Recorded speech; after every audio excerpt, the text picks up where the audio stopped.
Bom, então, pessoal, boa noite para todo mundo de novo, né? Desculpem aí meu grande atraso. Geralmente a gente começa mesmo 7h10, né? Mas agora já são quase 7h30. Então, né, eu avisei lá no WhatsApp, eu estava na reunião do colegiado do departamento como anfitrião, né? Ou seja, usando o meu Zoom aqui para receber a reunião, então eu não tive como sair. Primeiro que eu não tive nem como sair da reunião, né? Porque se eu saio da reunião, a reunião cai para todo mundo.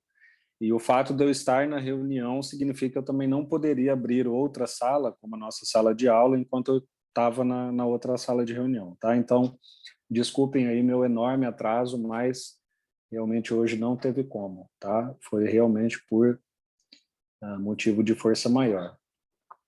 Bom, vou projetar aqui minha tela, né? Então, relembrando aqui o cronograma primeiro da nossa disciplina, né? Hoje a gente já vai fazer um avanço bem importante no livro do Morgan, né? Porque a gente vai para a sexta aula a esse respeito, né? Então a gente está aqui no dia 30/3.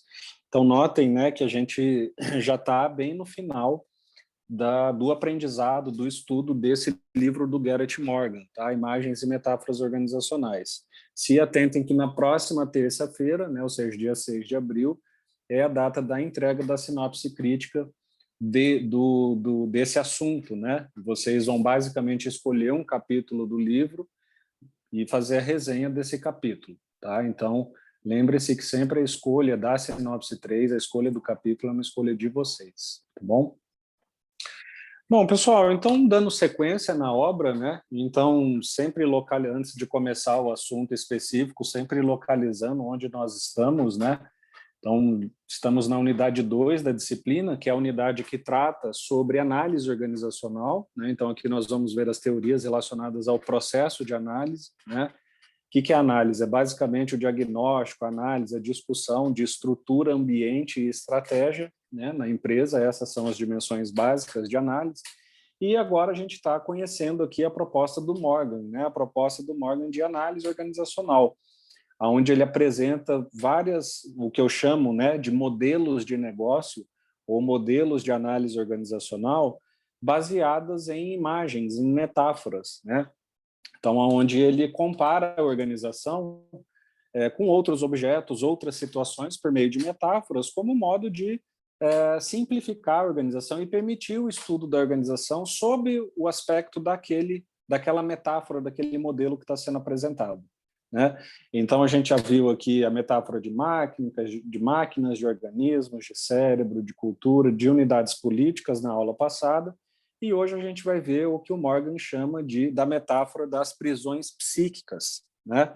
Então, a gente vai abordar hoje esse aspecto, né? E depois os próximos, fluxo e transformação, instrumentos de dominação, né? Bom, pessoal, sempre lembrando, né, que, como eu falei, isso é uma coisa que não está escrita no livro, mas quando você estuda, lê, conhece o livro, você naturalmente conclui isso, né?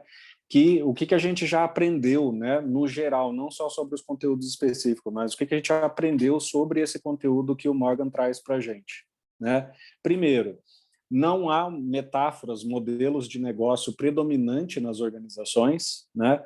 As metáforas, os modelos, eles podem se misturar de acordo com a necessidade, de acordo com o core business da empresa, de acordo com o momento de contextual, de acordo com a vontade do acionista, né?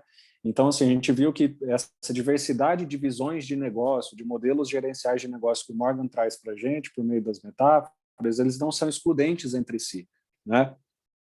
E outra coisa que a gente aprendeu a partir das aulas passadas, né, é que a gente tem modelos e imagens, né, como, por exemplo, máquina, organismo e cérebro, que são modelos de negócio extremamente concretos, né, ou seja, que vão ter impactos diretos e concretos no negócio, na estrutura, na estratégia, na relação com o ambiente, né, e são modelos que são opções do administrador ou do gestor adotar ou não, né? Ou seja, o gestor vai analisar o cenário, vai ver os problemas que ele tem e, com base nisso, ele decide se a organização vai seguir um modelo de negócio baseado em máquina ou um modelo de negócio baseado em cérebro. Então, a gente viu que tem uma porção, um conjunto desses modelos, dessas metáforas que o Morgan apresenta, que tem essa característica. E a gente viu, a partir da metáfora da cultura, né, que há uma outra porção de modelos de negócio, de visões sobre o negócio, que o Morgan apresenta para a gente e que são exatamente o oposto disso, né? Ou seja, ao invés de concretas, são modelos e visões abstratas sobre o negócio, sobre questões abstratas do negócio, né? E também são modelos e visões do negócio que o gestor não tem nenhuma gerência, né? Ou seja, não é uma opção dele fazer a gerência daquilo ou não, como é, por exemplo, adotar um modelo de máquina. Independentemente da empresa, da organização, do tipo de empresa, da estrutura que ela tenha, há visões sobre o negócio que vão estar presentes em toda e qualquer empresa, né? A gente viu isso na cultura, né? A gente viu isso na aula passada nas unidades políticas e hoje também é o caso quando o Morgan traz para a gente essa metáfora das prisões psíquicas, né? Por quê? Porque o que o Morgan pretende com a discussão, né, o aprendizado desse conteúdo, é mostrar para nós, e como eu falei, mostrar para o gestor, né, porque a visão do Morgan é uma visão gerencial sobre o negócio, trazer a nossa atenção da gestão para fatores pessoais, individuais e psicológicos, cognitivos nossos. Nossos quem? Dos próprios gestores, né? Então, vejam, né, acho que agora vai ficar cada vez mais claro, né, vejam como ele sai lá de um modelo de negócio estrutural, como é o modelo de visão, né, modelo de negócio da máquina, e chega numa visão de negócio que agora o objeto de interesse, né, o foco aqui é o próprio gestor, é o próprio administrador, né, é a própria psique do gestor, a própria psique do administrador, né, como questões cognitivas, psicológicas, psíquicas, familiares, enfim, essas questões individuais e pessoais podem impactar no negócio, né? Então, vejam que é uma mudança de foco bastante grande, né? Não é mais uma visão naquelas, né, características formais e concretas do negócio.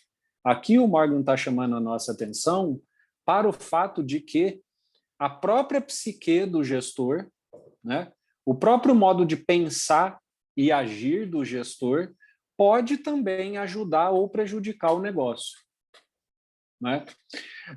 Então, notem, pessoal, assim, o que vocês começam a perceber? Que o negócio é extremamente complexo, né? Eu tenho desde questões que vão lá para mim de ambiente, de estratégia, eu também preciso fazer a gestão de coisas relacionadas à psique, né? Por exemplo, a psique do gestor e do administrador.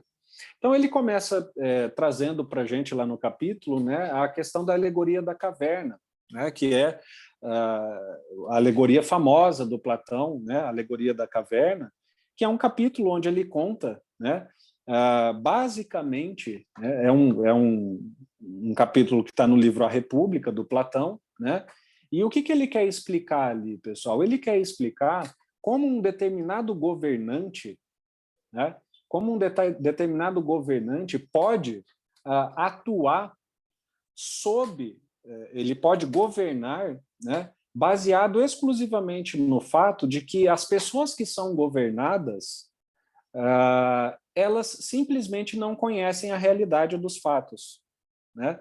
Ou seja, elas vivem em uma alegoria, é o que ele chama da alegoria da caverna. E para ilustrar essa ideia, né, de que o governante pode se apoiar para governar no fato de que os governados não conhecem a realidade, ele conta uma história de algumas pessoas que estavam numa caverna, né? Por isso a alegoria da caverna. E que história é essa, resumidamente, né? Então, ele conta a história de algumas pessoas, alguns seres humanos que nasceram em uma caverna, né? Lá cresceram, né? E ele começa a mostrar para nós a diferença de visão de mundo que essas pessoas têm para a visão de mundo que pessoas que não vivem em uma caverna têm.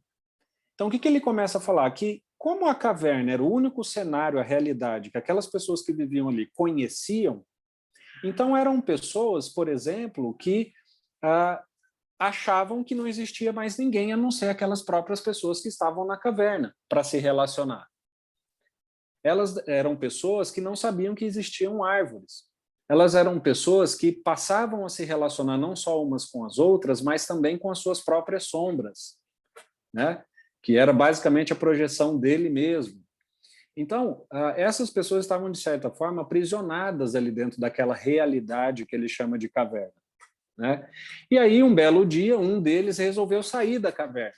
Isso foi ali, né? Foi ali, viu que tem árvore, que tem grama, que tem céu, que tem sol, que tem noite, que tem chuva, né? Que tem outras pessoas, que tem comunidades de pessoas, que tem pessoas que pensam completamente diferente do que as pessoas pensam na caverna, né? E a pessoa foi lá, né? Essa pessoa que saiu da caverna conheceu essa outra realidade. E quando ela voltou para contar para as pessoas que estavam na caverna, essas pessoas falaram: "Não, isso é mentira, você só pode estar inventando", né? E assim por diante. Tamanho era o ponto que elas estavam iludidas, que o mundo se resumia só àquela caverna, né? Então ele conta isso, ele recupera a alegoria da caverna justamente para dizer que esse é o processo de prisão psíquica que o gestor, né, que o administrador de um negócio também pode cair. Então, por isso a alegoria da caverna, e aí aqui está mais um exemplo do que eu falo para vocês, né? Todo o conhecimento que nós temos hoje no mundo ocidental vem dos cânones da filosofia, da matemática e assim por diante. Então, está aqui um exemplo, né? Onde ele fala que nós, administradores, gestores de um negócio, também podemos, dadas algumas condições, podemos nos aprisionar em uma caverna, né? Podemos tapar os nossos olhos para a realidade e resolver acreditar em uma realidade paralela. Então, esse é um processo que também pode ajudar ou comprometer um negócio, né?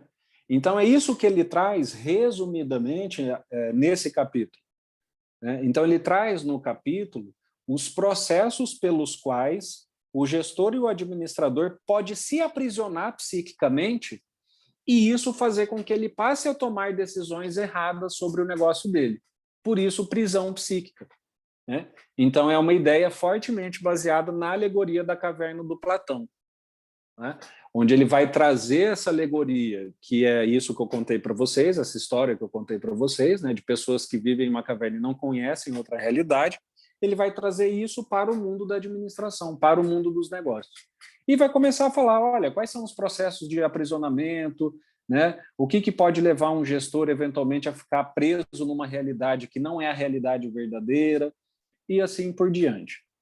Tá? Então, esse é um grande resumo, tá, sobre o que o Morgan vai trazer aqui nesse capítulo, né? Então, como eu falei, discutir essência e aparência, né?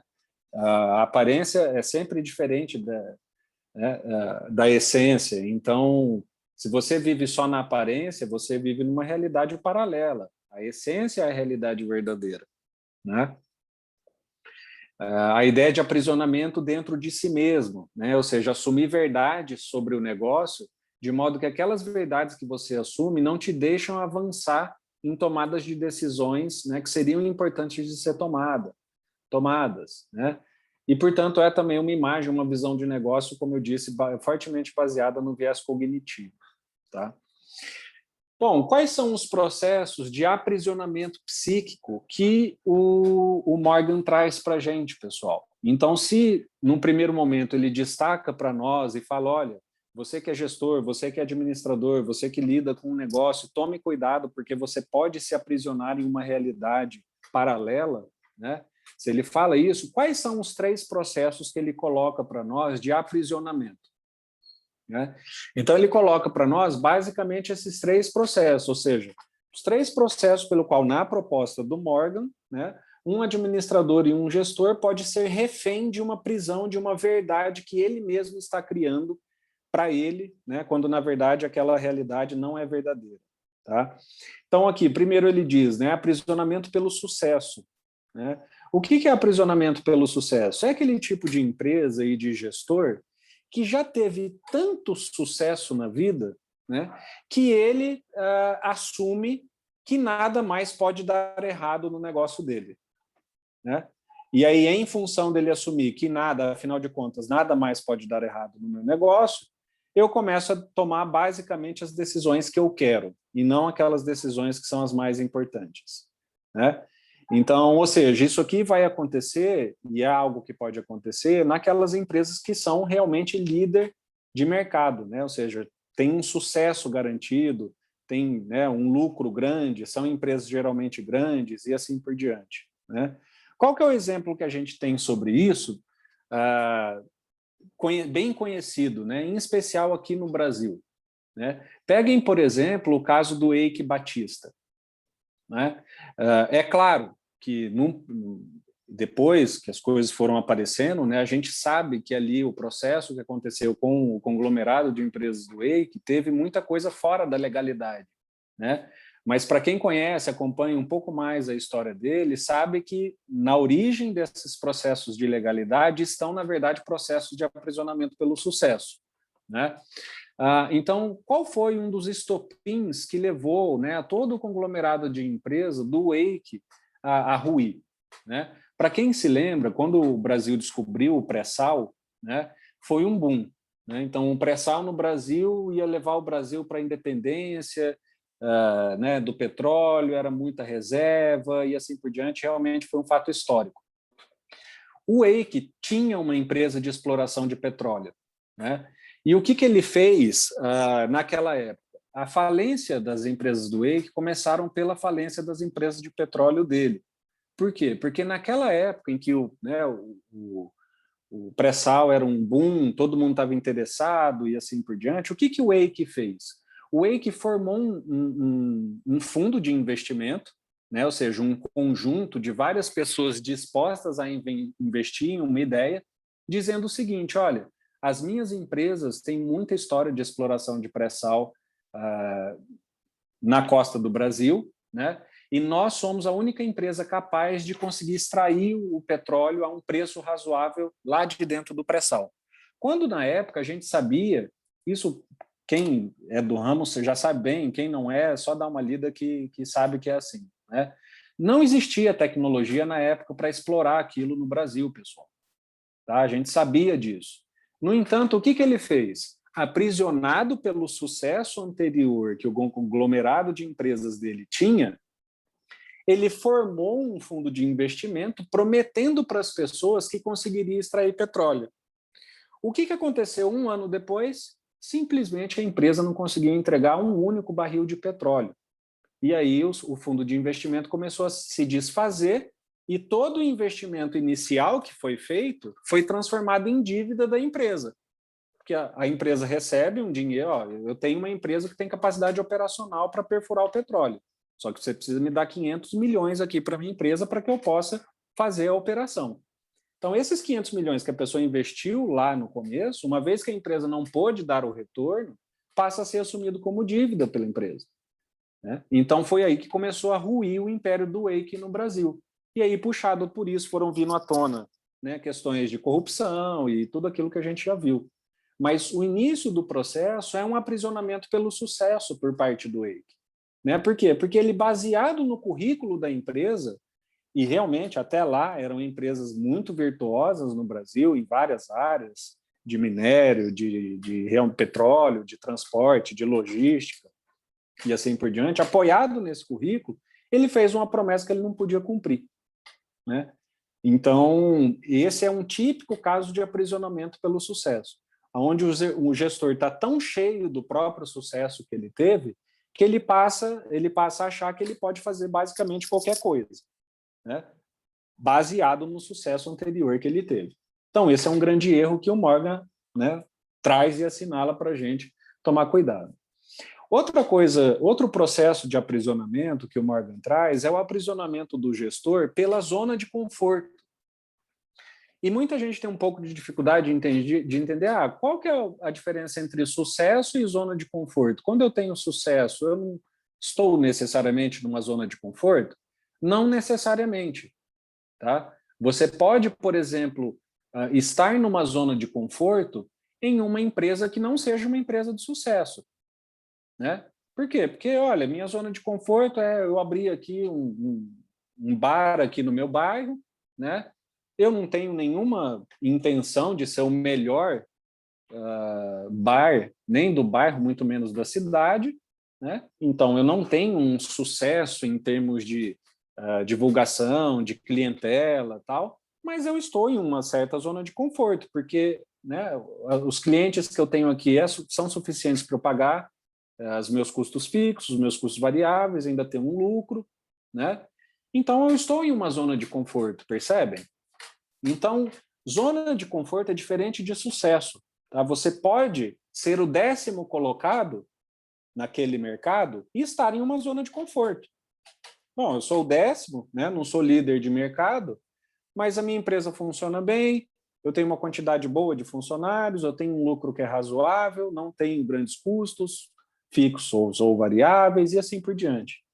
Entende? Então, zona de conforto é aquilo que o gestor assume como ideal, como uma zona de conforto dele. Não é igual ao sucesso. O sucesso é aquilo que todo mundo conhece. Sucesso é o quê? O número 1, é o líder, os 2, 3 primeiros. Né? Zona de conforto é onde a empresa se sente confortável. Né? E isso pode, sim, ser bastante perigoso. Né? Porque o caso mais clássico que a gente tem, pessoal, é das fitas cassetes, dos videocassetes, né? Que certamente a geração de vocês nem sabe o que é isso. Né? Mas como eu vivi isso mais do que nunca, não só porque eu assistia, eu tinha videocassete e tal, e eu pude presenciar literalmente essa revolução que foi, mas o que aconteceu, como, por exemplo, empresas como a Blockbuster, né? Que era a maior locadora de fitas cassetes do planeta. Né? Aqui em Brasília tinha uma Blockbuster. Né? O que aconteceu com essas empresas, pessoal? Elas ficaram aprisionadas pela zona de conforto. Né? Como, por exemplo, a Blockbuster. Por quê? Porque todo mundo lembra, né, que quem viveu essa época, quando começou a aparecer CD, DVD, e agora a gente vive a era do streaming, né, dos vídeos, dos conteúdos ali ao vivo por meio da internet, mas quando começou essa revolução de novas mídias, né, muita gente falava o seguinte: isso é passageiro, né? Nada vai substituir o videocassete ou o vinil, porque a gente gosta tanto, tal. Isso é passageiro. Vamos esperar passar a moda, né? E aí, caso algo aconteça, a gente vê como que a gente faz. Mas, em princípio, isso é passageiro. Nós estamos aqui numa zona de conforto. E o que a gente viu na prática, né? Essas empresas, pessoal, elas foram quase que literalmente pulverizadas do mercado.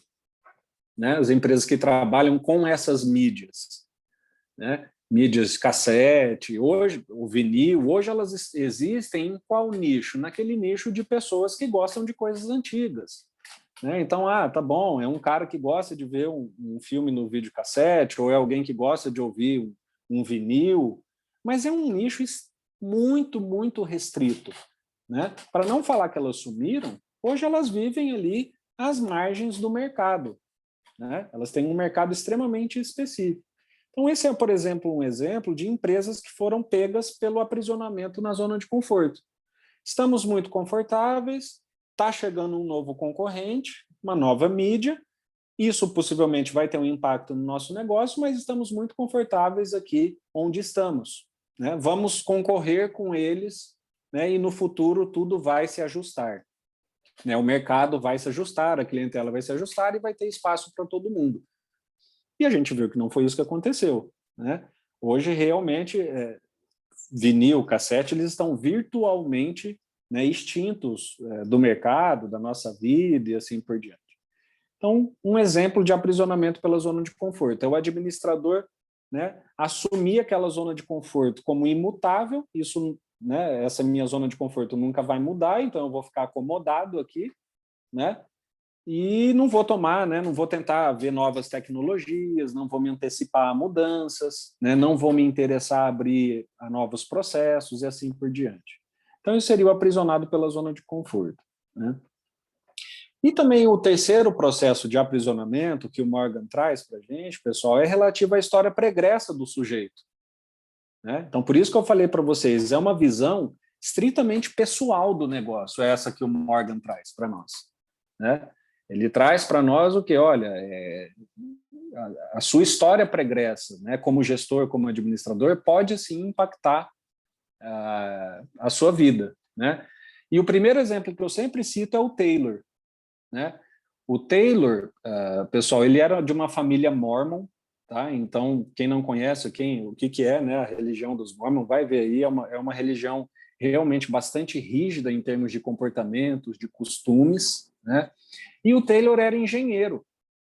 Então, quando a gente começa a estudar a história do Taylor, a gente começa a entender por que que ele propôs os métodos de gestão que ele propôs. Por que que o Taylor propôs, por exemplo, a gente lá no trabalho ter alguém cronometrando quanto tempo você leva para apertar uma rosca?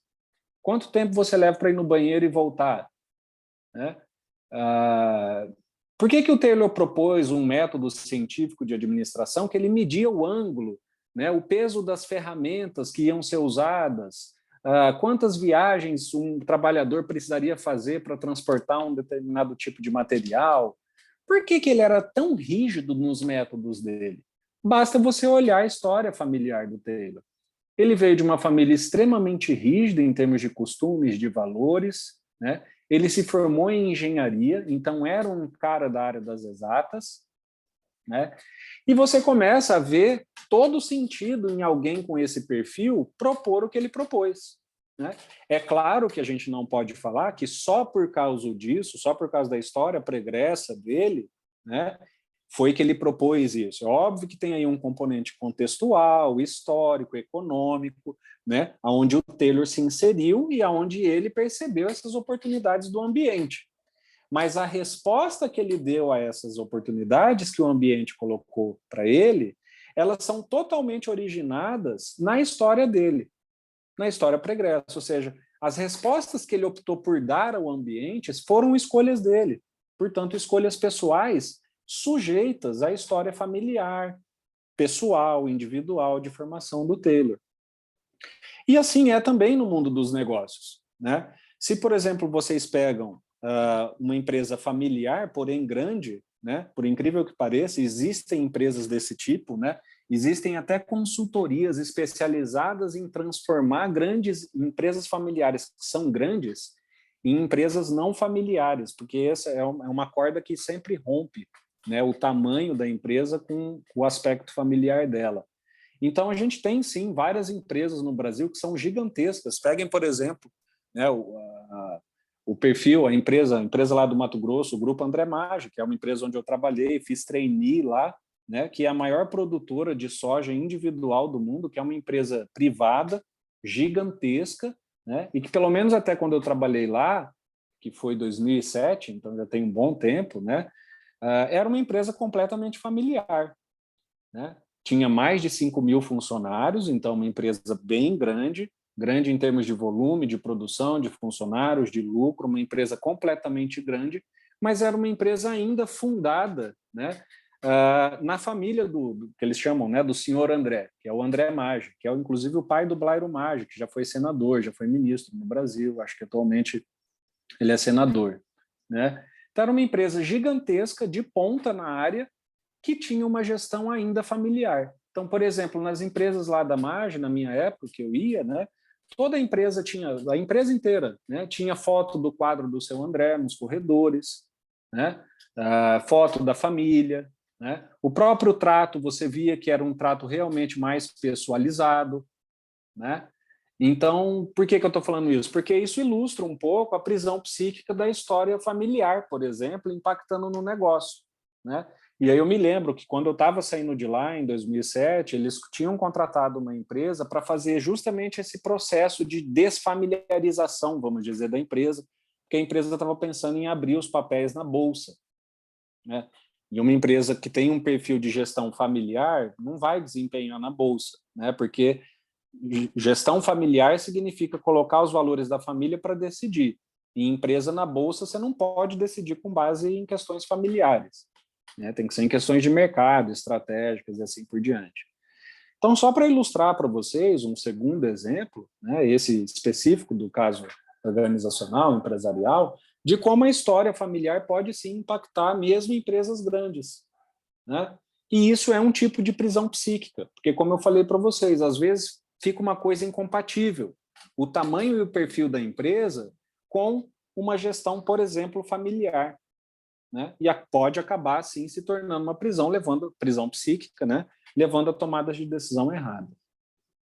Então, esses são os 3 processos, tá, que o Morgan traz para a gente no capítulo, pessoal, sobre prisões psíquicas que o gestor pode criar para si mesmo e que podem atrapalhar o negócio dele. Tá? Como eu falei, né, esse é um tipo de assunto, de visão sobre o negócio que vai se aplicar a toda e qualquer empresa. Então, em toda e qualquer empresa, você pode ter processos de prisão psíquica acontecendo. Né? Não interessa se a estrutura é burocrática ou adocrática, flexível ou inflexível, grande ou pequena, tanto faz. Não importa se a empresa tem uma relação com o ambiente aberto ou fechada, né? Não importa se a conduta, as estratégias delas são normativas ou empreendedoras, não importa. Esse é um assunto abstrato que todo e qualquer gestor precisa, sim, estar atento para saber se pode ter algum impacto no negócio. Tá?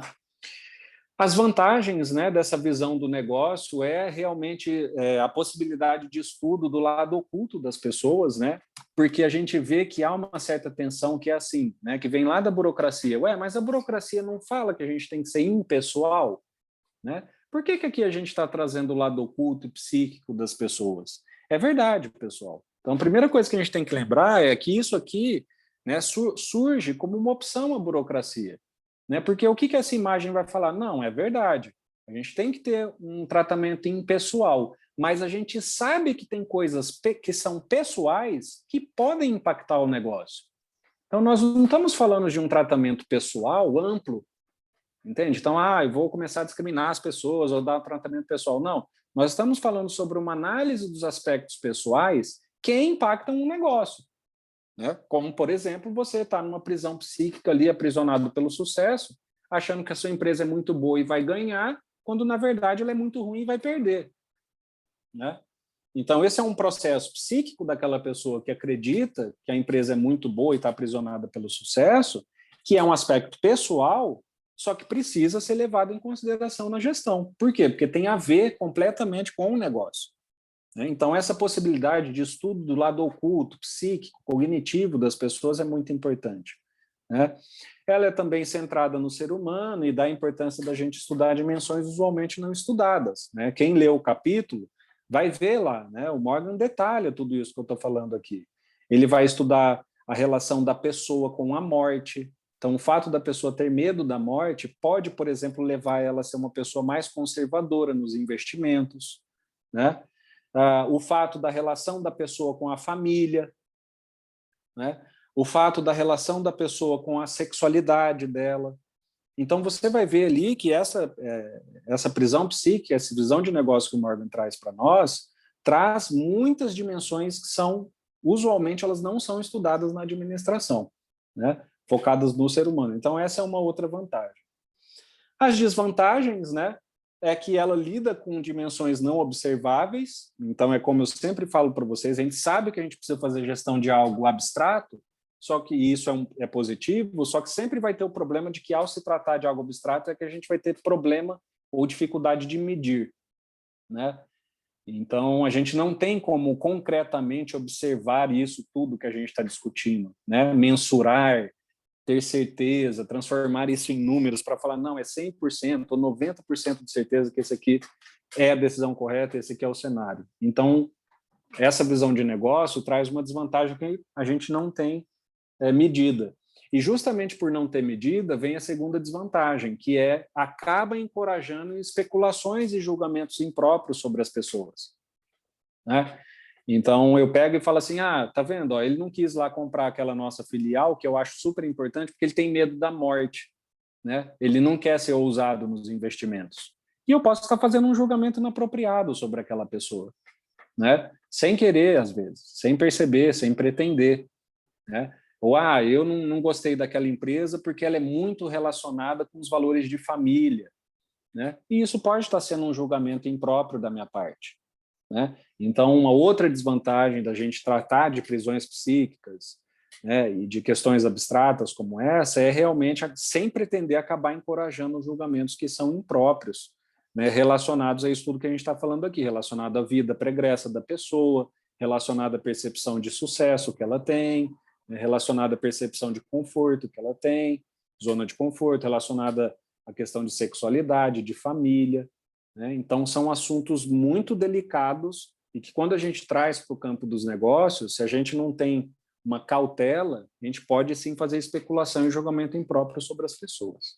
Tá? Então, essa seria a segunda desvantagem ali que o Morgan traz para a gente. Tudo bem, pessoal? Então, esse é o capítulo de prisões psíquicas aqui do Morgan. E, né, um resumo aí, uma análise bem resumida, né, do que ele traz para a gente aí nesse capítulo sobre prisões psíquicas, tá? Abro aí, então, a palavra para que vocês possam falar, né, caso alguém queira.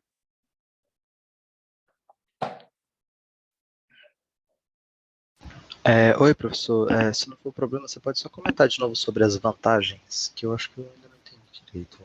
Uhum. Não, o que é a visão de negócio? A metáfora, né? A metáfora é alertar nós, administradores, para prisões mentais, psíquicas, né, que a gente mesmo pode se colocar. Então, eu mesmo posso cair na soberba, né, de achar que a minha empresa é muito boa, ela sempre teve sucesso, portanto, sempre vou ter sucesso, né? Ou eu achar que a minha empresa está numa boa zona de conforto e por aqui eu vou ficar, não vou ousar inovar, não vou ousar me movimentar, porque, afinal de contas, a minha zona de conforto é muito boa. Então, é sobre isso que a gente está falando. Qual que é a vantagem da gente falar sobre isso no campo dos negócios, né? Então, ele destaca aqui, primeiro, a gente poder considerar, né, dimensões que não são estudadas e levadas em consideração geralmente na gestão, né? A gestão, em geral, a gente sempre tem um viés canônico, né? Ó, gestão é aquela visão burocrática, ó, aqui não entra sentimentos pessoais, né? Aqui é totalmente impessoal o trabalho, né? Aqui a gente faz uma análise totalmente técnica. E o que diz essa imagem? Olha, não, se a gente fica só fazendo uma análise só técnica, tem coisas que a técnica não vai dar conta de explicar.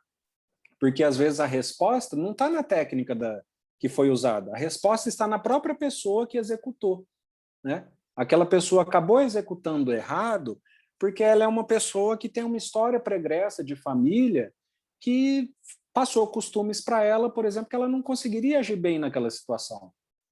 Então, a vantagem é a gente trazer essa explicação para a luz, né? Considerar essa também uma explicação. Entende? Então, um exemplo, né? Então, mandei lá um funcionário nosso, né, ir fazer uma negociação salarial. Aí chegou lá, a negociação salarial falhou, foi ruim para a empresa. A gente vai acabar saindo perdendo porque vamos ter que aumentar o salário das pessoas, né? Alguém poderia explicar esse fato falando assim, poxa, é verdade, mas nossa, o outro negociador lá foi muito sagaz, né? Ele apresentou muitos argumentos e tal, de forma que a gente não teve opção. Isso seria uma explicação técnica. O que seria uma explicação com base nessa uma outra explicação, mas baseado com base na imagem do Morgan? Olha, aquele negociador que você enviou é uma pessoa que não é tão boa de negociação. Mas ela não é tão boa de negociação, não é por causa da prática, ela já tem experiência, ela já tem cursos, ela já fez várias coisas. Mas é porque, na verdade, é alguém que, né, quando foi criado, na sua história familiar, nunca foi alguém encorajado a tomar decisão. Então, isso fez com que aquela pessoa crescesse, um adulto, né, que não consegue chegar numa situação de negociação e apresentar argumentos, defender seu ponto de vista, né, bater na tecla, insistir no raciocínio, entende? Por quê? Porque ela tem uma história pregressa que fez com que ela seja assim. Então, da grande vantagem é a gente permitir, com o cuidado que eu falei, né, trazer para a discussão dos negócios esse tipo de variável, ou seja, né, uma possibilidade de discussão do lado oculto aí das pessoas. Essa, resumidamente, seria a grande vantagem. Certo, entendi, professor. Mais alguma pergunta, pessoal? No caso, esse é um modelo que eu acho que faria sentido também no caso de que algo seria muito mais fácil de uma pessoa, talvez não o gerenciador em si, de poder detectar, né, esses problemas, essas prisões, né? Mas Certeza. o modelo em si, ele bota o foco no que o gerenciador consiga identificar isso. Exato. E como ele conseguiria identificar isso? Porque a gente tem um problema da medida, né? E aí, isso aqui, a questão da identificação é realmente uma arte. Você tem que ter muita maturidade, muita sensibilidade para conseguir fazer essa avaliação sem julgar a pessoa. Né? Pega o mesmo exemplo que eu dei aqui. Ah, tá bom, ele tem essa história pregada de família e tal, e vamos demitir o cara. Entende? A análise até a conclusão de que, puxa vida, a nossa negociação acabou dando errado porque, na verdade, a gente não escolheu a pessoa certa, a diferença entre isso ok, além de não termos escolhido a pessoa certa, vamos mandar ela embora, que é o julgamento errado, é muito tênue, né? Então, é justamente isso, é o administrador conseguir estar atento, ter sensibilidade, ter principalmente maturidade, para ao mesmo tempo em que faz uma análise que é estritamente pessoal, né, ele não consiga tomar decisões, por exemplo, que são inadequadas, injustas, no limite fora da lei. Né? Entendi, professor. Obrigado. Mais alguma coisa, pessoal? Professor, Sim. eu lembrei de duas coisas, o senhor falando dessas prisões psíquicas. A primeira é aquela frase que é famosa, né, que dizem que apaixone-se pelo problema e não pela solução, que acho que é bem no sentido de uma prisão psíquica, que às vezes as pessoas querem muito emplacar um produto ou um serviço, mas não pensam no que os clientes querem, né, o que o mercado realmente quer. E outra questão também, a segunda coisa que eu lembrei, foi daqueles testes de fit cultural que muitas empresas aplicam nos processos seletivos, que às vezes tem até algumas perguntas assim parecidas com essas que o senhor comentou, tipo, o senhor tem medo da morte, alguma coisa assim. E eles querem fazer alguma correlação com alguma característica, né, de perfil da empresa que ela está procurando e vai ser estratégico na hora de contratar, né, de tomar decisões. Exato, Isabela, é isso mesmo. Né? Um exemplo que eu posso citar sobre isso é que isso já existe há um bom tempo. Né? Quando eu fiz estágio no Banco do Brasil, eu fiz estágio na superintendência. E o Banco do Brasil, pelo menos naquela época, um dos critérios para escolher o que é o superintendente é o chefe do Banco do Brasil no estado. Tá? Então, em cada estado, o Banco do Brasil vai ter um chefe total para aquele estado. Né? E o Banco do Brasil, já naquela época, um dos critérios que ele escolhia para as superintendências era o perfil, esse tipo de perfil dos superintendentes. Então, assim, alguém com um tipo de criação determinado, alguém que tinha ou não relação com a morte, alguém que tinha ou não uma insegurança ou ansiedade, enfim, vários critérios de perfil pessoal. Por quê? Porque, por exemplo, eles tinham lá um estado, sei lá, exemplo, tá? Mato Grosso do Sul, que é o meu estado lá onde eu nasci. Nesse estado, o Banco do Brasil precisa aumentar muito, né, a venda de produtos no atacado, né? Ou seja, para as pessoas que vão ali na agência, né, réis mortais como nós. Então, aqui esse é um estado que a gente tem uma meta de aumento desse tipo de produto para esse público. Dado que essa é a nossa meta, aqui nós vamos colocar um superintendente que tem um perfil mais de vendedor. Então, não pode ser alguém que, por exemplo, tem medo de arriscar, como é, por exemplo, quem tem medo da morte. Né? Não pode ser alguém que não gosta, né, ou que tem dificuldade de lidar com situações dinâmicas complexas, como é, por exemplo, quem tem ansiedade. Entende? Então, já na época eu fazia estágio lá no Banco do Brasil, né? O próprio Banco do Brasil usava esse tipo de perfil, assim como você citou, no caso que é recrutamento e seleção, né? Mas aqui era mais alocação de pessoas, também usa esse perfil desejado de acordo com o que se tem de meta para aquela área. Né? Então, sim, isso tem tudo a ver com... Eles querem evitar o quê? Processos de prisão psíquica. Né? Ou seja, eu tenho um estado onde eu quero vender muito, eu não posso colocar alguém que está aprisionado pelo medo de errar. Entende? Então, sim, e esse é mais um exemplo. Né? Que bom que você citou esse exemplo, porque é o que eu falo, pessoal. Se está aqui no livro, se a gente está aprendendo na graduação, se isso chegou até vocês, é porque é real. Tá? É porque vai em algum momento, pode ser que não se aplique a tudo, mas em algum momento do exercício profissional de vocês, vocês vão sim encontrar situações baseadas nessa ideia e nessa visão de negócio, como, por exemplo, a prisão psíquica. Mais alguma coisa, pessoal?